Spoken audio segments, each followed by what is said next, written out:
The hall was dark and smelled of smoke and sweat.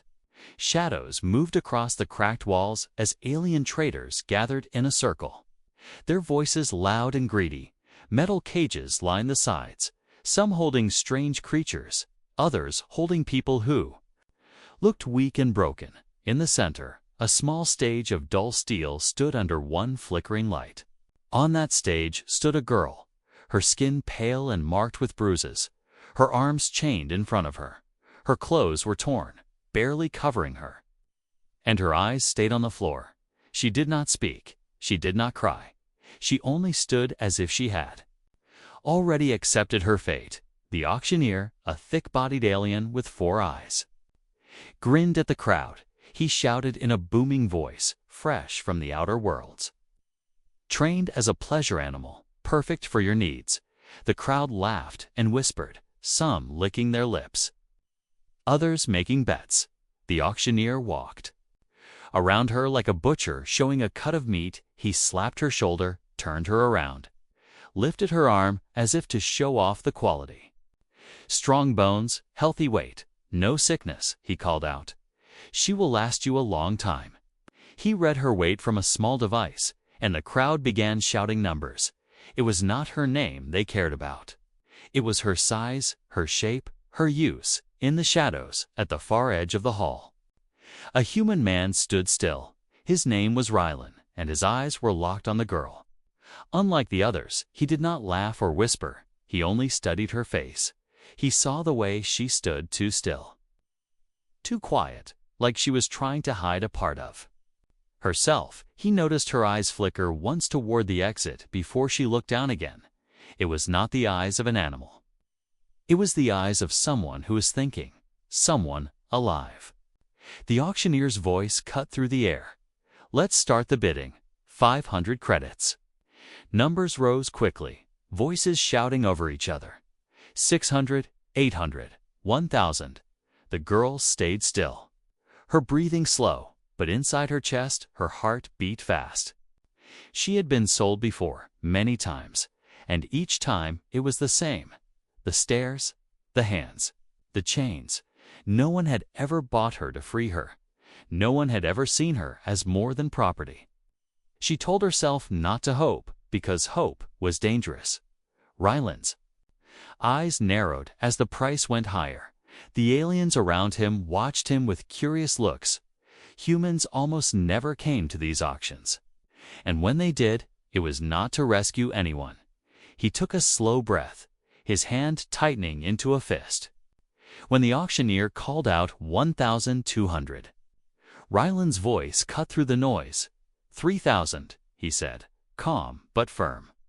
The room fell silent for a moment, all eyes turning to him. The auctioneer's 4 eyes blinked in surprise, then he grinned wide. Well, looks like the human knows quality, he sneered. No one dared to top the price. It was too much for the kind of animal they thought she was. The hammer slammed down, the sound echoing through the hall. Sold to the human, the auctioneer declared. A few traders muttered, some laughed. Others shook their heads. They expected the human to walk up and grab her, roughly, like all the others did. But Rylan stepped onto the stage and did something no one expected. He took off his own coat, a thick dark one, and draped it gently over her shoulders. Her eyes lifted in shock, meeting his for the first time. They were not cold eyes, not greedy eyes. They were steady, warm. He pulled a small key from his belt and unlocked her chains. Letting them fall with a heavy clink, the girl's lips trembled, her voice a whisper in her own language. Why? Why did you buy me? Rylan's answer was simple. Because you are not what they say you are. She blinked, confused, not sure if she believed him. The auctioneer chuckled behind them. Take her, human, and enjoy your purchase. But Rylan did not look back. He took her hand gently, guiding her down the steps and through the crowd. The hall was full of stares, some curious, some angry. He could feel the eyes of the black market guards following him. They did not like attention, and this was the kind of purchase that drew attention as they stepped out into the cold, narrow streets of the market. The girl pulled the coat tighter around herself. Still unsure if this was a trick, the air outside smelled of rust and damp stone. The sky above a dull red haze. Ryland kept his steps steady, his eyes scanning the shadows. The girl glanced at him, wondering who this man was and why he treated her differently. But in the black market, kindness was rare, and she did not yet trust it. Behind them, in the distance, a voice called out orders to follow them. The hunt had already begun, and both of them knew it. The streets outside the auction hall were narrow and wet, the stone ground slick under their boots. Ryland kept his coat around her shoulders, his grip gentle but firm on her arm. He could feel her trembling, though whether it was from fear or cold he could not tell. The market around them was still alive with noise voices haggling over goods, the clang of metal doors, the hum of alien machinery. But he also felt something else, something quieter, the sharp gaze of men following. Their steps hidden among the crowd. The girl stayed silent as they moved, her eyes darting from one shadow to another. Her bare feet slapped softly on the ground, each step reminding her that she was not yet free. She thought of running, but her body was weak, and the man beside her was an unknown. For all she knew, he had simply bought her for his own use. Just like the others, still, there was something strange about the way he walked, protective, as if he was shielding her from the eyes around them. They turned into a smaller alley, and here the air smelled of oil and damp metal. Ryland slowed his pace and finally spoke. "My name is Ryland." She didn't answer. Her lips pressed into a thin line.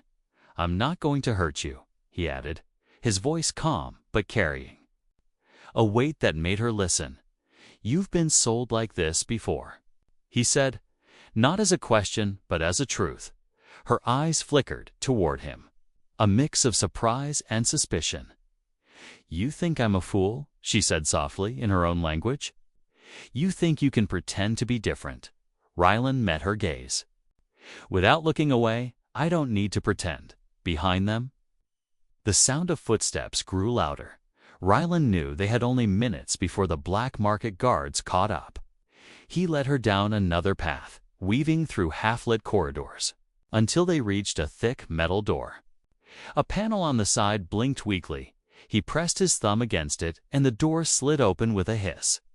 Inside was a dim storage room filled with crates and tools. He shut the door quickly and crossed to a hidden panel on the floor with a press of his foot. The panel lifted, revealing a narrow set of stairs leading down. She hesitated, looking at the dark steps. "Where does this go?" she asked. "To somewhere they can't find us," Ryland replied, motioning her forward. She stepped down slowly, her chains now gone, but the feeling of them still heavy on her wrists. The air grew warmer as they descended, until finally they stepped into a small underground dock. In the center sat a ship, old but sturdy, its metal hull marked by scars of travel. "This is yours?" she asked, her voice low. Ryland nodded. "Our way out."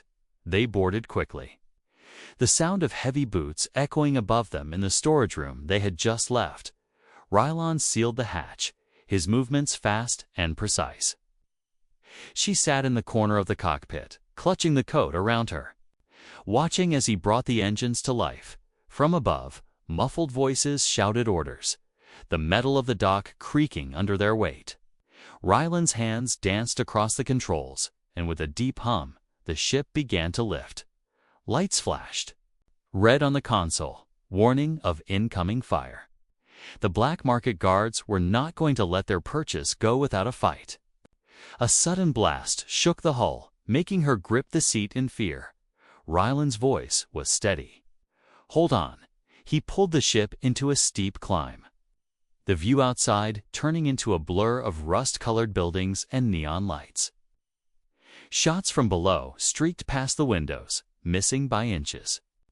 The girl's heart raced. This was not the silent handover she had known in the past. This was something else, something dangerous. They broke through the smog layer and into the dark sky above. The stars opened before them like a quiet promise. For a long moment, neither of them spoke. Only the hum of the engines and the soft crackle of the cum filled the air. Finally, she asked, "Why are you doing this?" Rylan glanced at her, his expression unreadable. "Because I know what it's like to be treated like you're worth nothing," Kisa simply. Her throat tightened, though she tried not to show it. In her mind, she told herself it was only words, yet something in his voice felt real. She wanted to ask more, but exhaustion began to press on her. She had not eaten a proper meal in days, and her body was weak, her head lowered and her eyes closed. The warmth of the coat pulling her into sleep. Rylan looked at her for a moment, then turned his focus back to the stars. He knew this was only the beginning. The black market would not forget, and neither would the bounty hunters who roamed the trade routes. But he also knew that somewhere deep inside she had a fire that the market had not yet killed. And he intended to protect it, no matter the cost. The girl woke to the sound of alarms, the soft hum of the engines now replaced by sharp, warning beeps. Her eyes opened wide, the dim light of the cockpit making her blink. Rylan was at the controls, his jaw tight, scanning the monitors. "What's happening?" she asked, her voice shaky. "They're tracking us," he replied, his tone calm but urgent.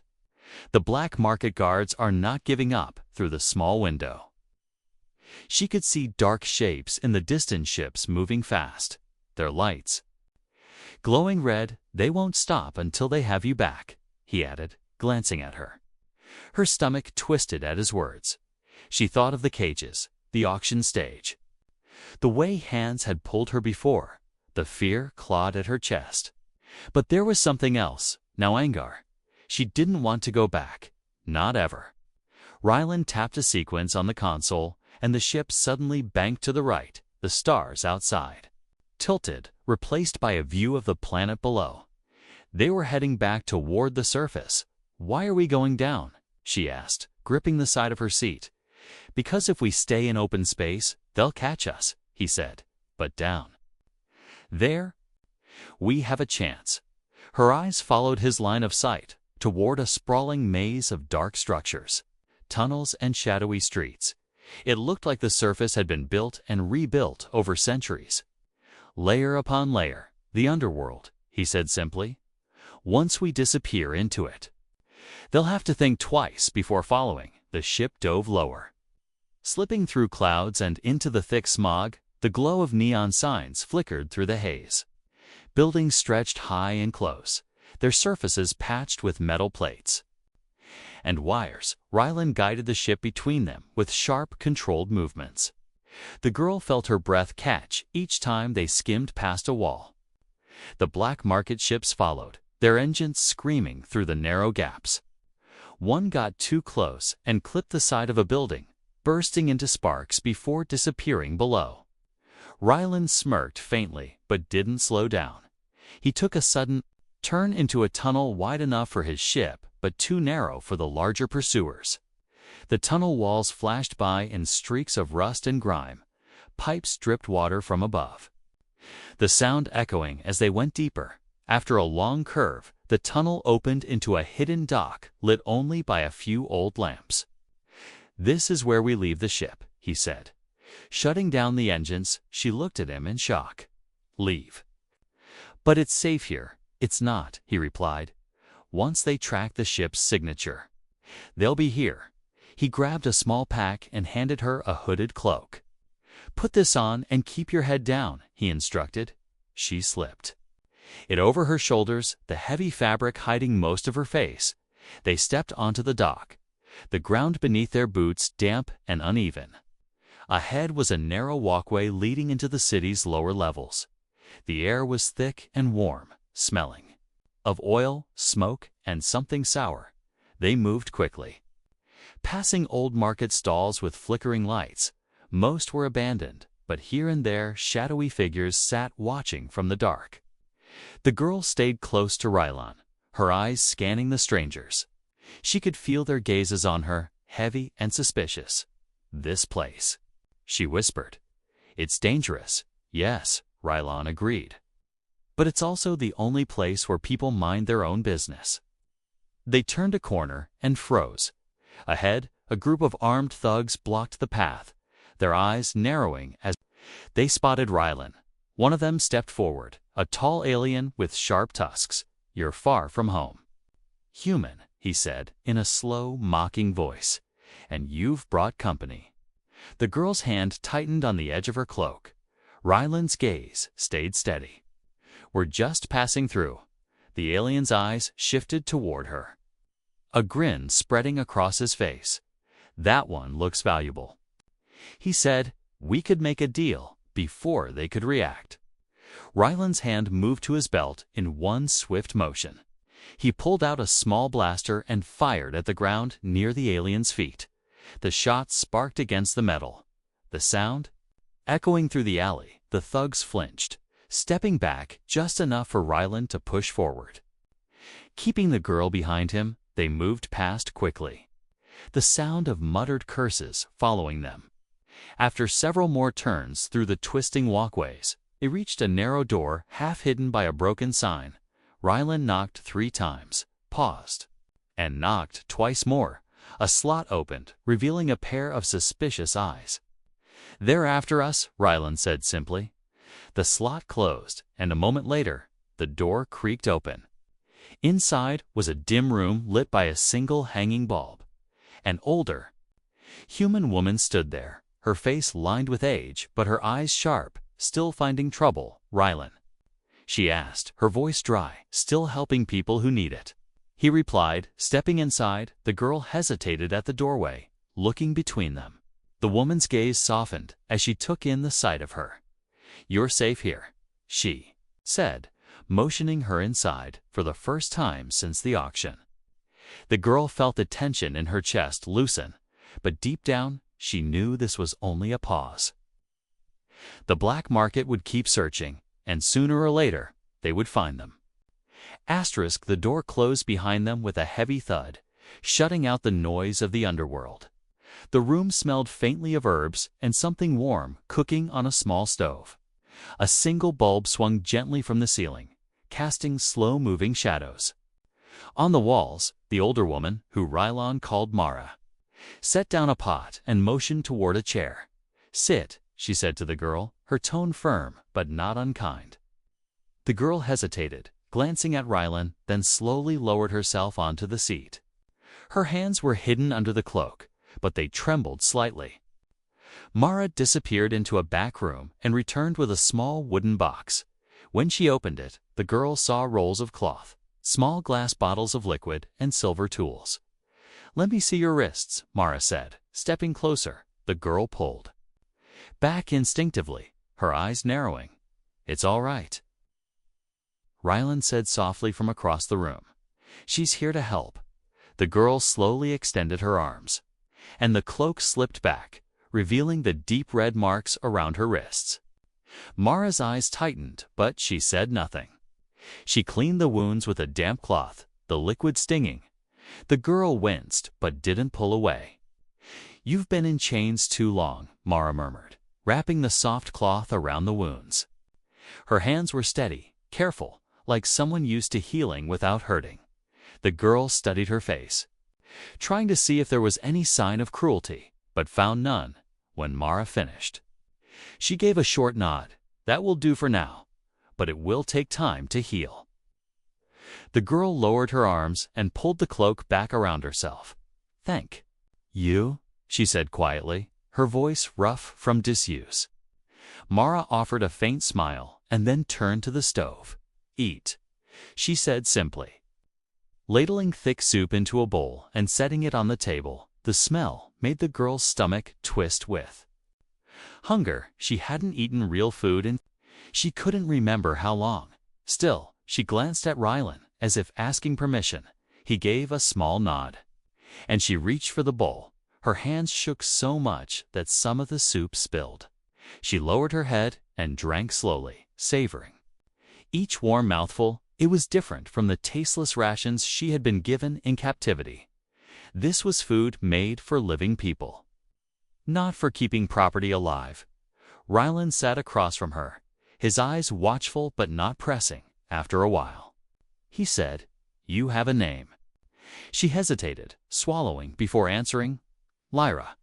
The name felt strange on her tongue, as if it belonged to a time before she was taken. "Lyra," Ryland repeated, as if testing how it sounded. "That's a good name." She looked at him warily. "Why do you care?" Ryland leaned back slightly, his voice low. "Because you're not a thing. And I want to remember that." For a moment, the room was quiet, except for the faint bubbling of the soup. Mara moved between the stove and a small shelf, listening but not interrupting. Lyra set the empty bowl down and asked in a low voice, "What will you do with me?"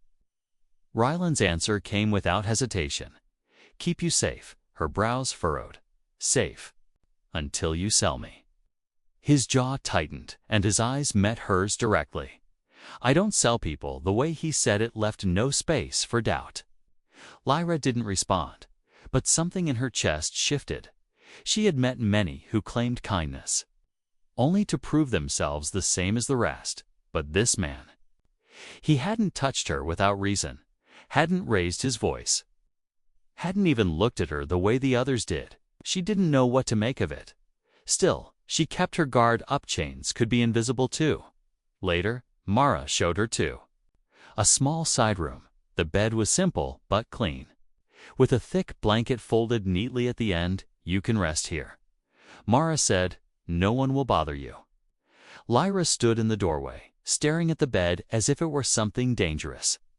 She couldn't remember the last time she had slept somewhere soft. "Go on," Mara urged gently, and Lyra stepped inside. She sat down slowly, her hands pressing into the mattress. It sank slightly under her weight, warm from the blanket outside. The room. Ryland spoke quietly with Mara. "They'll keep looking," he said. "This isn't over." Mara sighed. "I know. And when they find you, they won't care who gets hurt." Ryland's voice was steady. "Then I'll be ready." Lyra lay back, closing her eyes, the voices muffled by the door for the first time in years. She felt herself drifting toward sleep without fear, but deep inside, a part of her whispered that this peace could not last. In the dim light, the marks on her wrists seemed to fade just a little. The smell of soup still lingered in the air, mixing with the faint scent of herbs. Her last thought before sleep was not of the cages or the auction. It was of the strange human who had bought her, and the question that would not leave her mind: why? The cabin was quiet, the kind of quiet that felt almost too still. Outside, the dim hum of the underworld was muffled by thick walls. Lyra sat on the small bed Mara had given her, running her fingers over the blanket. Her body felt warmer now, the stiffness in her arms easing, but her mind refused to rest. Every sound from the hallway made her flinch. Every memory of chains and cages pressed against her thoughts, refusing to fade. She heard faint movement outside her door and instinctively pulled the blanket tighter around her shoulders. It was Ryland, passing by on his way to the cockpit, that was hidden deeper inside the building. Curiosity tugged at her. He had been leaving and returning quietly for hours. Finally, when his footsteps faded, she slipped out of bed and crept down the narrow hall. The light was dim, coming from a single strip along the ceiling. She followed the faint sound of beeping until she reached the cockpit. Ryland wasn't there, but the main console glowed softly with green and red lights. Lyra's eyes caught on one of the screens. At first, she didn't understand what she was looking at. It was a grid of names, numbers, and grainy pictures. Then she saw her own face staring back at her. Her chest tightened, her breath catching. The picture wasn't from the auction hall. It was older, taken before her hair had been cut short, before the bruises and the hollow look in her eyes. The words next to the image were in several languages, but she could read enough to understand. Bounty, high rewardal, live or dead. Her knees felt weak. She leaned closer, seeing the amount. The reward was more than she had ever imagined. Enough to make even a stranger cross star systems to find her. The line at the bottom made her blood run cold. Black market priority capture, property reclamation. She stepped back, her mind spinning. This was why Rylon had risked so much. She wasn't just another captive. She was worth money. Her heart sank. It all made sense now why he had bought her so quickly. Why he hadn't let her out of his sight, she told herself. She was a fool to think he was different. She turned to leave, but froze when she heard the sound of boots on the metal floor. Rylon stepped into the cockpit, stopping when he saw her.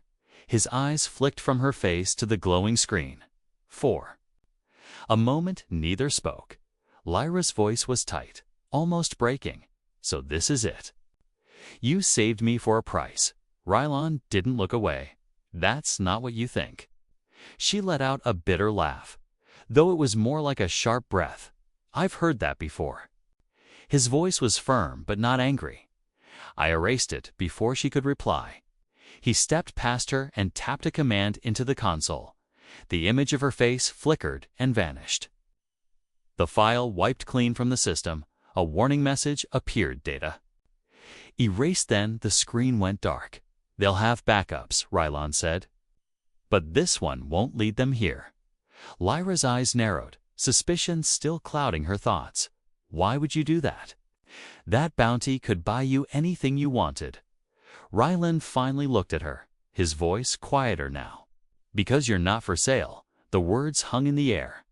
For a moment, Lyra searched his face, looking for a lie, but there was nothing there except tired honesty. Something inside her shifted, though she wasn't ready to name it. Before she could speak again, a sharp alarm cut through the air. Rylon turned to the console and swore under his breath. A small red light flashed on the screen. Tracking signal detected. They're close, he said. Already moving toward the exit. We have to go. Lyra followed him quickly, her bare feet slapping against the floor. Time to vanish. Rylon called into the hallway. The older woman appeared from the kitchen, a small pack already slung over her shoulder. They've found you faster than I thought, she muttered, moving toward a hidden panel in the wall. The panel slid open to reveal a narrow stairway leading down into the dark. Rylon motioned for Lyra to go first. Her heart pounded as she stepped into the darkness. The air cooler here. The sound of distant engines rumbled through the walls. It wasn't just one ship. There were several. They moved quickly through a twisting underground passage, faint blue. Lights along the walls lit their way. Lyra glanced back once to see Rylon close the panel behind them, sealing off the stair. What happens if they catch us? She asked, her voice low. Rylon didn't slow. They won't. But his hand was already near the weapon on his belt. They reached another door at the end of the tunnel, and Mara pressed a hidden switch. The door slid open, revealing the faint glow of a larger chamber, another hidden dock. Inside, a smaller ship waited, sleeker and faster than the one Rylon had flown earlier. This one's off the grid, Mara said, handing Rylon a small data key. It'll get you far enough to lose them if you're smart. Rylon nodded, his voice steady. I'll get her out. Lyra stood on the ramp, watching them speak. The way Mara's eyes softened when she looked at her maid, Lyra's throat tightened. It was the same look she had seen in Rylon's eyes earlier. Not pity, something else, something warmer. As they boarded the new ship, Lyra felt a strange mix of fear and trust fighting inside her. She still didn't understand why Rylon had chosen her, but as the engines roared to life, she knew one thing for certain. Her past was chasing her, and it would not stop, and whether she liked it or not. The only person standing between her and the life she had escaped was him. The small ship shook as it lifted from the hidden dock. Engines hummed with a deep, steady power, but Rylon's hands stayed tight on the controls. Lyra sat in the seat beside him, her hood still pulled low. Through the window, the underworld's tangled streets and glowing neon signs fell away, replaced by the cold, open dark of the upper sky. She thought for a moment they might actually get away without a fight. Then the radar screamed. 3 red dots appeared on the screen, closing in fast. "They're here," Rylan muttered, flicking switches. "And they're not playing games." Lyra's stomach twisted as she leaned forward. "How do you know?" He gave a dry smile, "Because they're coming in weapons hot outside." The dark was broken by sudden bursts of light. Plasma shots streaked past the ship, glowing red and blue. The first blast shook the hull, making Lyra grip the edge of her seat. She swallowed hard. "We can't outrun them." "Not this time," Rylan said, his voice low but steady. "We fight?" He tapped another switch, and panels along the ship's sides slid open, revealing hidden turrets. The hum of charged energy filled the cabin. Lyra's eyes widened. "You're armed." "I'm not in the habit of running without teeth," he replied, his eyes on the targeting display. Another volley of shots blazed toward them. Rylan pulled the ship into a sharp roll, the stars spinning outside the window. Lyra's breath caught, but she saw the way his movements were quick, precise. This wasn't luck. He knew exactly what he was doing. The first enemy ship swung in close. "Get ready," Rylan said, and with a squeeze of the trigger, the turret fired. Bolts of white-hot energy tore through the dark, slamming into the hunter's wing. The enemy ship spun out, vanishing into the black. Lyra blinked, shocked at how fast it had happened. But there was no time to think. The other 2 were still closing on the right. She shouted without meaning to, pointing as one ship banked low. Rylan adjusted instantly, his shots cutting across the enemy's path. It swerved, but Lyra saw the moment of hesitation. Her voice came again. Now he's slowing on the turn. Rylan didn't question her, just fired. The blast hit dead center, and the second hunter exploded in a burst of red and silver. Only one ship remained. But this one didn't fire right. A wit followed at a distance, waiting for an opening. Lyra's hands tightened on the seatbelt. Why is he not attacking? "Because he's smart," Rylan said. "He's trying to make me waste energy." Lyra frowned, staring at the display. She thought of the auctions, of the way predators circled their prey before striking. "He's going to push you toward that asteroid cluster," she said slowly. Rylan glanced at her, surprised. Her voice grew sharper. "If you go in, you'll be boxed in. Don't let him steer you." Rylan's mouth curved into a small smile. "You see more than you think." He adjusted the controls, pulling away from the trap. The hunter ship seemed to realize its plan had failed and surged forward. Weapons flaring, the cabin lit with flashes as plasma bolts slammed into the shields. The console flashed warnings. "In red, we're losing shields," Lyra said, panic rising in her voice. "Then we end it now," Rylan replied. He pushed the throttle forward, throwing them straight toward the enemy. Lyra's breath, caught charging at the hunter, felt like suicide. But at the last second, Rylan twisted the ship hard. Spinning beneath the enemy's guns, the turrets fired point-blank. The hunter ship shuddered, its engines erupting into a trail of fire before it broke apart, pieces drifting into the void. Silence filled the cabin except for the hum of the ship's systems.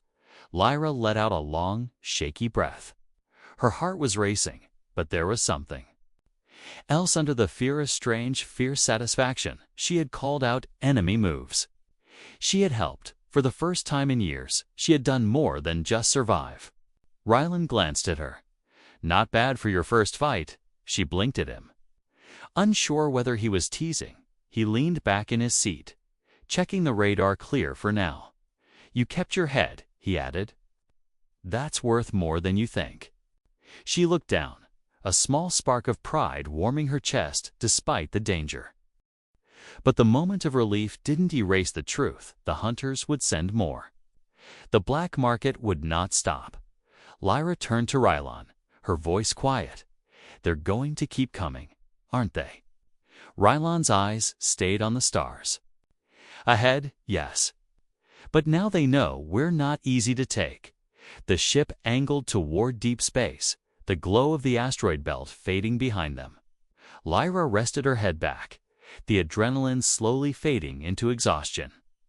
Her hands were still trembling, but she didn't hide it this time. Rylan noticed, but said nothing, instead. He adjusted the course toward a distant blue-green planet. "A friend owes me a favor," he said.